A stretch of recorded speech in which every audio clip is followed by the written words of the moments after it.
Baik, Assalamualaikum warahmatullahi wabarakatuh. Alhamdulillahirabbil alamin. Masih bertemu lagi dengan Ustadz dalam mata pelajaran Bahasa Indonesia. Nah, kali ini kita akan berlatih menyimpulkan unsur-unsur pembangun dan makna puisi. Yang pertama, kita akan membacakan sebuah puisi. Maksudnya di sini Ustadz akan memberikan contoh membaca sebuah puisi. Ibu, karya Dejawawi Imron. Kalau aku merantau lalu datang musim kemarau, sumur-sumur kering, daunan pun gugur bersama ranting.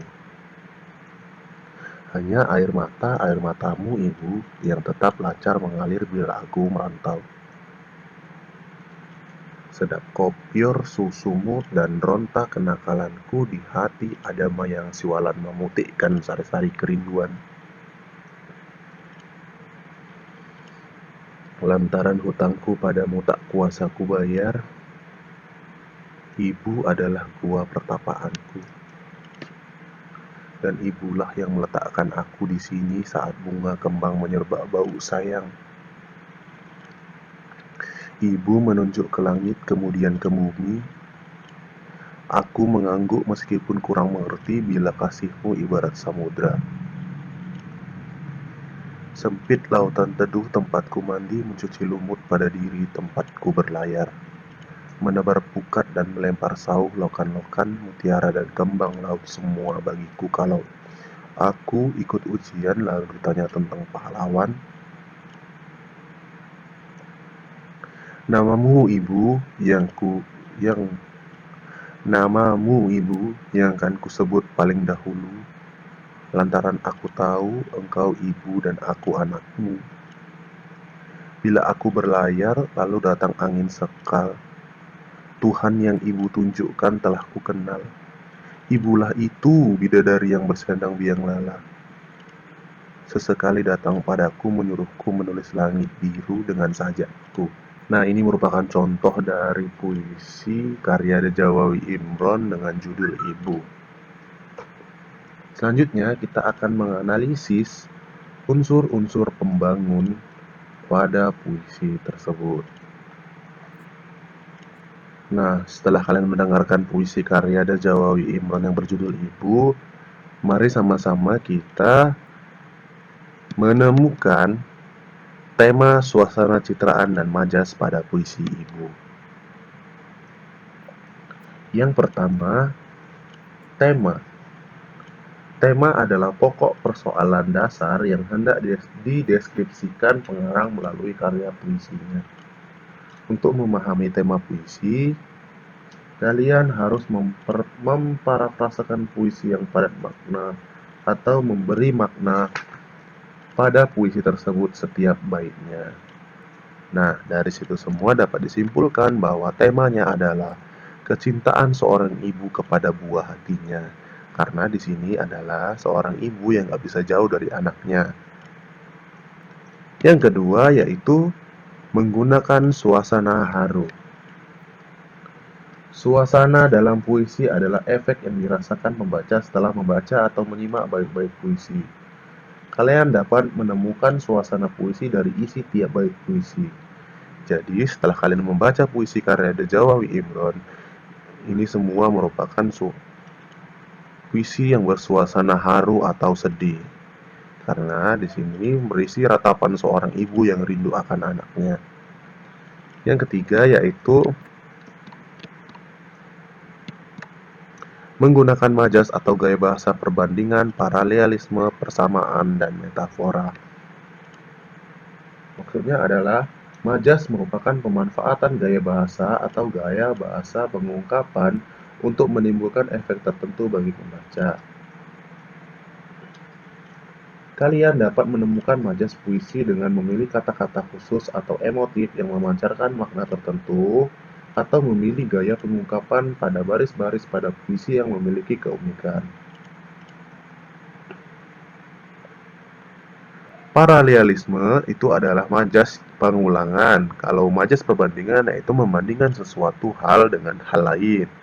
Persamaan yaitu menyamakan suatu hal dengan hal yang lain.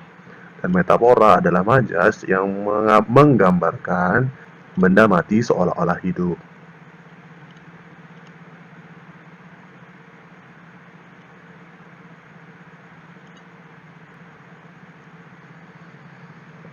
Selanjutnya yaitu citraan.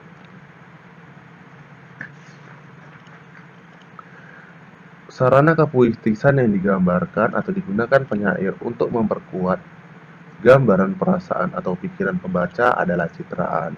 Kalian dapat menemukan citraan puisi dengan memilih kata khusus atau emotif yang memancarkan makna tertentu atau memilih gaya pengungkapan baris-baris puisi yang memiliki keunikan.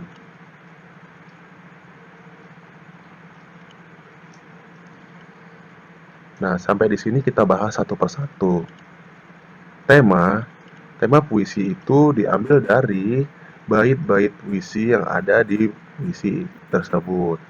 Contohnya pada puisi karya ibu ini. Di sini temanya adalah berisi tentang air mata seorang ibu yang rindu akan anaknya karena anaknya sedang merantau.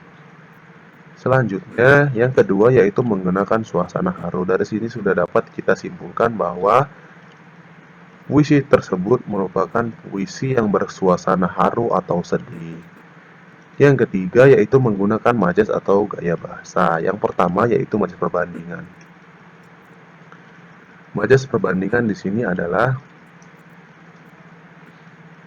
bila kasihmu ibarat samudra, maksudnya adalah di sini kasihnya ibu tadi itu diibaratkan seperti samudra. Itulah merupakan sebuah perbandingan. Nah, kenapa saya bilang ini perbandingan? Karena di sini ibarat samudra, di baris selanjutnya dia menjelaskan bahwa sempit lautan teduh. Jadi ibarat samudra tadi ini sama sempit lautan teduh ini dibandingkan.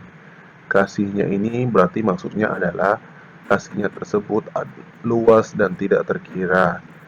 Sampai-sampai dia membandingkan bahwa lautan teduh itu sangat sempit bila diibaratkan samudra. Selanjutnya yang kedua adalah paralelisme. Paralelisme itu adalah pengulangan atau pengulangan kembali kata-kata yang sudah dijelaskan di atas diulangkan kembali. Yang pertama ini, ibu adalah gua pertapaanku. Nah, di sini dia menjelaskan bahwasannya ibunya adalah gua pertapaan atau tempat berlindungnya. Nah, di sini diulang lagi, ibulah yang meletakkan aku di sini.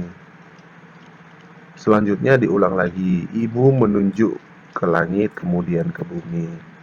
Jadi di sini ini merupakan majas paralelisme atau pengulangan.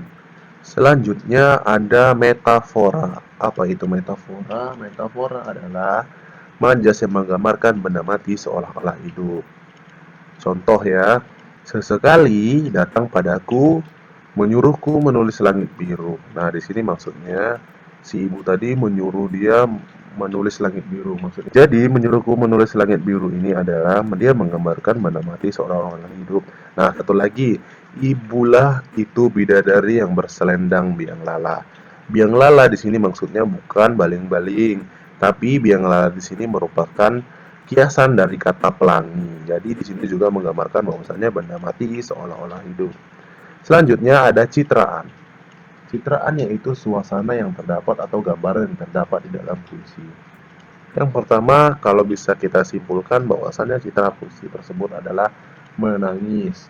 Kenapa? Karena di sini ada kata mata air, air mata ibu. Nah, ini merupakan citraan dari menangis. Selanjutnya yang kedua, citraannya adalah selanjutnya ada lagi yaitu mencuci lumut. Maksudnya adalah di sini menghadapi kehidupan. Jadi seorang anak itu harus bisa menghadapi kehidupan ketika jauh dari orang tuanya. Nah, itulah merupakan sebuah gambaran dari citraan. Selanjutnya adalah saat akan memberikan sebuah penugasan, yang mana penugasan tersebut ada di halaman 104 sampai dengan 106. Kerjakanlah soal tabel pada teks 6 sesuai dengan pertanyaan pada nomor 3. Nah, jika tidak mengerti, kalian bisa menjumpai Ustadz dan Ustadz akan menjelaskannya satu persatu. Mungkin hanya sampai di sini dulu pembelajaran kali ini. Kita akhiri dengan hamdalah, alhamdulillahirobbilalamin. Assalamualaikum warahmatullahi wabarakatuh.